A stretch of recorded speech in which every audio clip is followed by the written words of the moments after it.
violations of law and legal instruments referred to in this indictment.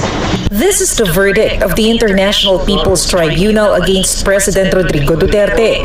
Based on the testimonies presented before the court, the president is guilty of human rights violations in line with the alleged extrajudicial killings in relation to his campaign against illegal drugs and political persecution of some activists. Ayaw na lang magsalita. Bakit? Natatakot.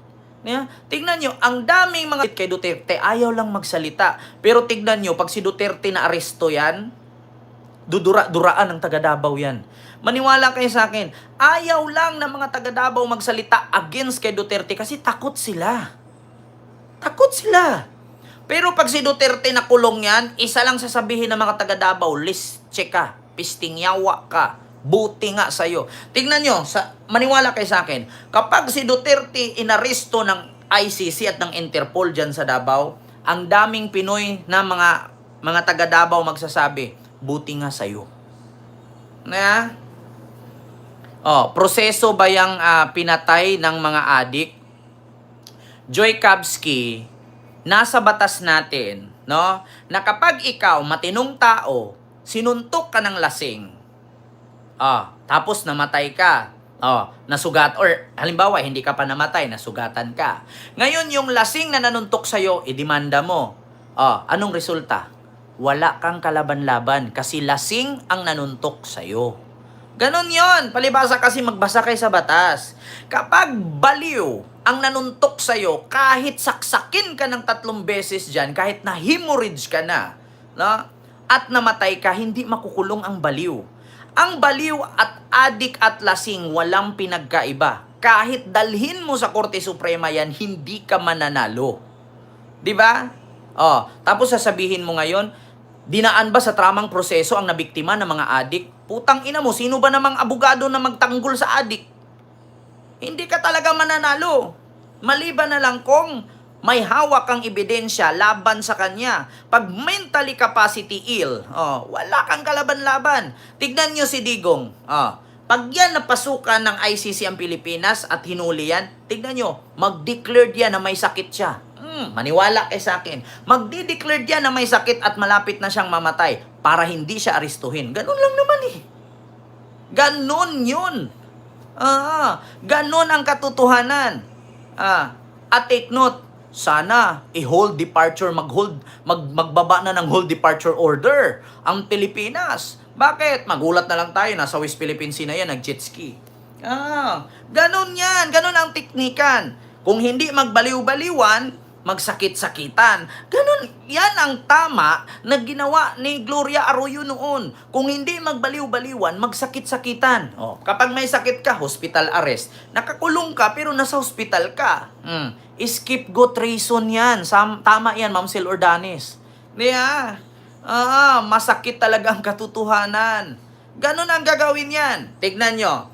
Paglabas ng warrant of arrest yan at pagpasok ng ICC at Interpol, biglang mag-declare yan, may sakit. Manguna na ako. Uunahan ko na.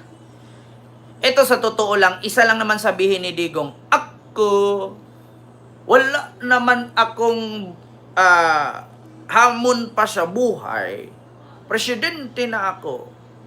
Nakamit ko na yung lahat ng gusto ko. Matanda na ako. Magsakripisyo na lang akong buhay. Mag-declared ako may sakit para si Bato, si Bongo, si Sara hindi madawit. Kasi ganun yan eh. Kapag binabaan ng warrant of arrest yan, kapag pumasok ng Interpol at ICC sa Pilipinas, mag-declared yan may sakit. Ngayon pag may sakit, walang aresto, walang makulong, hindi na madawit si Bato, si Bongo, si Sara, at ang mga dawit na kapulisan. Ganon lang naman yun eh, yung mga alipores niya. Ganon ang kalabasan dyan. Pangunahan ko na kayo. Ilang politician ang gumawa niyan. Tingnan nyo yung mga nakulong sa pork barrel. Magulat ka, linggo-linggo no hospital. Linggo-linggo nagkasakit.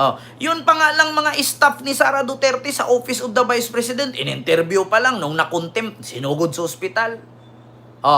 Kasi palusot nila yan. Sabihin may sakit para di makulong. Wag mong gayahin, hindi naman bagay. Di ba ang pangit pag ginaya si Duterte? So hindi ba kayo nagsawa? Ganon ang katotohanan. Yeah. To be exempting from criminal responsibility, insanity is the complete deprivation of intelligence in committing the criminal act. Ngayon, hindi porket allies lang yan. Pagdating sa gulo, meron din po tayong allies pagdating sa korte. Kung hindi kayang kontrolin ng bansa natin ang mga tao na pasaway, di ba? Ang mga tao na naghahari-harian na wala naman sa power, ang ICC or ang Interpol, no, mismo ang gagalaw. Di ba? Kaya ako nagsabi sa inyo mga kababayan, kung hindi nyo alam, mag-research kayo. Kung ano ang function ng ICC sa Pilipinas or sa buong mundo. Hindi naman yan sasalihan no ng iba't ibang bansa. Katulad lang yan, katulad kay Kibuloy. Example kay Kibuloy ha. Si Kibuloy nakagawa ng hindi maganda sa Amerika. So walang jurisdiction ng Amerika na pumasok sa Philippines para arestuhin si Kibuloy. So ngayon, ano ba ang karapatan ng Amerika na arestuhin si Kibuloy? Meron po silang rights sa pamamagitan ng Interpol. So ang Interpol, yan po yung pinakapulis sa buong mundo na aaresto sa mga dayuhan na nagkakagawa ng krimen sa ibang lugar. 'Di ba? Hindi lang sa Pilipinas, maraming bansa ang kaanib sa ICC or International Criminal Court. 'Di ba?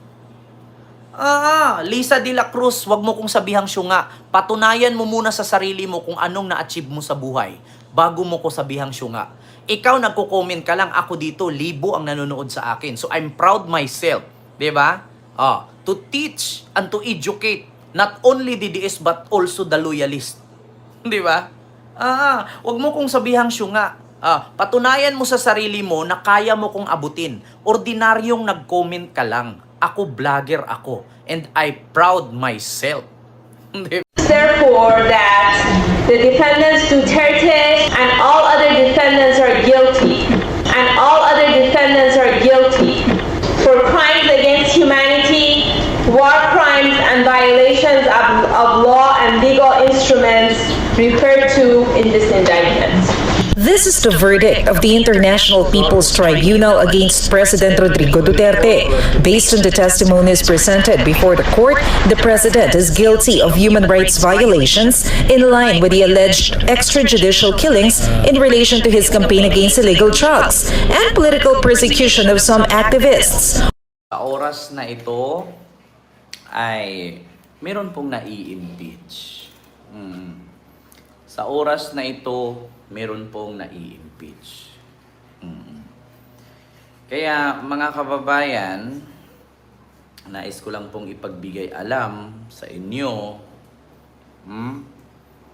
Nais ko lang pong ipagbigay alam sa inyo, mga kababayan, na si Sara Duterte po ay 100% impeached na sa Congress. So ang final decision na lang para ma-impeach siya sa buong Pilipinas ay ang Senado. No? So mga DDS, iyak na naman kayo. Sabi ko nga sa inyo mahirap kumalaban ng pader. Hindi kayo miyembro ng X-Men na kapag bumangga ng pader, tatagos. Hindi din kayo miyembro ng mga mutant na pwede niyong gayahin ang mukha ni Tarpulana at ni Tarpulano. Hindi kayo miyembro ng mga superheroes na kapag sinabi mong, Darna, ding, ang bato, ay magkakaroon ka ng superpowers. Hindi po ganon. Tao lang po tayo. Tao ang nagdesisyon na ikaw ay iluklok sa posisyon mong yan. Tao din ang magdesisyon para tanggalin ka sa posisyon mo. Yun po mga kababayan. Sa mga nagtatanong po ngayon, no? Kung totoo ba ang balita na yan kasi hindi pa binalita sa TV? Totoo po. Meron po tayong mga sources na pinagkukuhaan, no, ng basihan para hindi po tayo masabihang fake news. Ma'am Gina Inglet, Miguel, shoutout dyan sa